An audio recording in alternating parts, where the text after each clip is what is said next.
Welcome everybody to the Latin Nerds Network. My name is Jose, and this is my review for The Watchers, the newest movie from Night Shyamalan, not M Night Shyamalan, but his daughter actually, Ishana, Night Shyamalan, making her directorial debut. She wrote and directed this film, and it's got to be tough for a kid to follow in a famous parent's footsteps.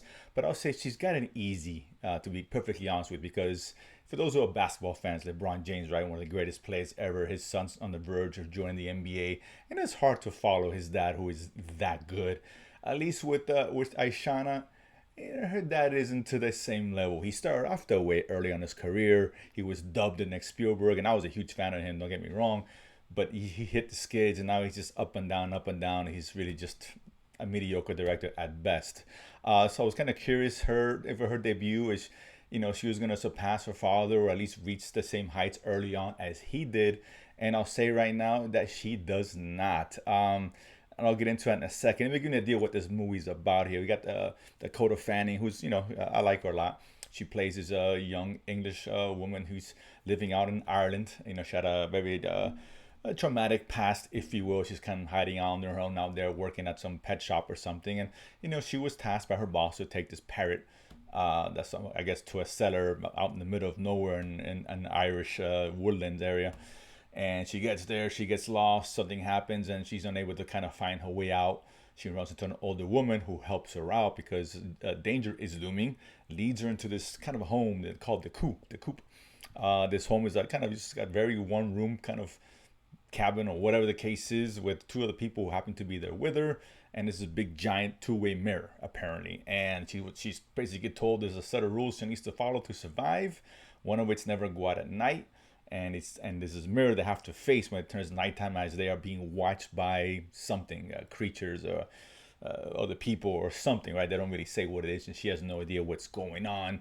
And apparently there's no way out of the wooded area. She's kind of trapped there, and she has to kind of just follow these rules, except she doesn't want to, kind of does her own thing and tries to find her way out as they uncover the mystery behind who these watchers are, what they are essentially. Listen, the premise sounds interesting. This is based off a book. I assume the book is a lot better than this.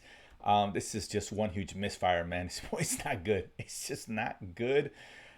I mean, man, I didn't know where to begin, because the idea behind it is interesting. The execution of it is a huge letdown. Really is, because this movie is about an hour and 40 minutes. It feels like it's 3 hours and 40 minutes sometimes. It really does. The pacing is way off, and there's no juice to it. This is billed as a kind of suspense thriller with some horror elements. That's what it seemed like by the trailers.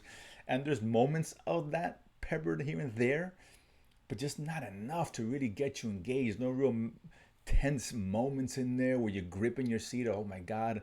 You don't get much of that. It's just a lot of talking, a lot of exposition. There's even a scene where I guess the individual who kind of created this, or who was there experimenting in this area, whatever the case is, I don't want to give too much away, is a exposition dump with him explaining kind of what's going on, which took way too long.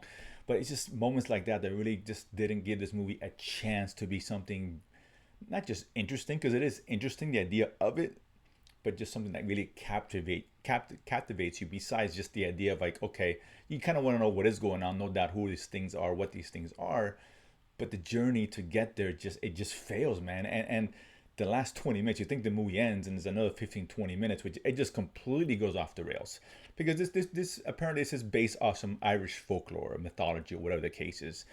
And I think if they would have set that up better in the beginning, these elements, even some fantastical elements, which you see towards middle and the end of the film, the payoff would have worked so much better. But it doesn't. Almost the resolution is nonsensical. It's kind of dumb, to be honest, and kind of weird. And it's like, I don't know what they were trying to accomplish, and nothing's really set up well for the payoff, right? And listen, is a Night Shyamalan, not that name attached to it, so there's some kind of twist or whatever reveal, and this one holds true. And just like most of his twists, it just doesn't work, at least particularly in his last few films. It's a total misfire. Listen, she's got some talent there. I'll give her that much, but she's not quite ready for the big show. Ultimately, and this movie will not do her any favors. I can tell this movie was made because of him. He produced the film, and that's very obvious, because I don't think a big time studio would have given her autonomy to do what she did here. It just doesn't work. It's dull. It's boring. Yes, interesting premise, but not executed enough. The writing is off, particularly with, again, this mythology that they're trying to introduce could have been so much better and so much more interesting, right? And you would have bought into what was going on in the end. They kind of just bring it on you for the most part, and it's at times almost laughable in terms of the end part and how the resolution comes about. And I get what she was trying to do. It's just not explored, particularly with Dakota Fanning's character and her traumatic past and how she kind of reconciles that, right? And uses that to bring resolution. That's just not structured well enough to really hold water and to really have that emotional payoff or whatever they're trying to go for. It just doesn't work. This movie's a dud. It's not the worst thing I've seen, don't get me wrong, but it's definitely fitting of an M Night film, at least on the the bad side of an M Night film.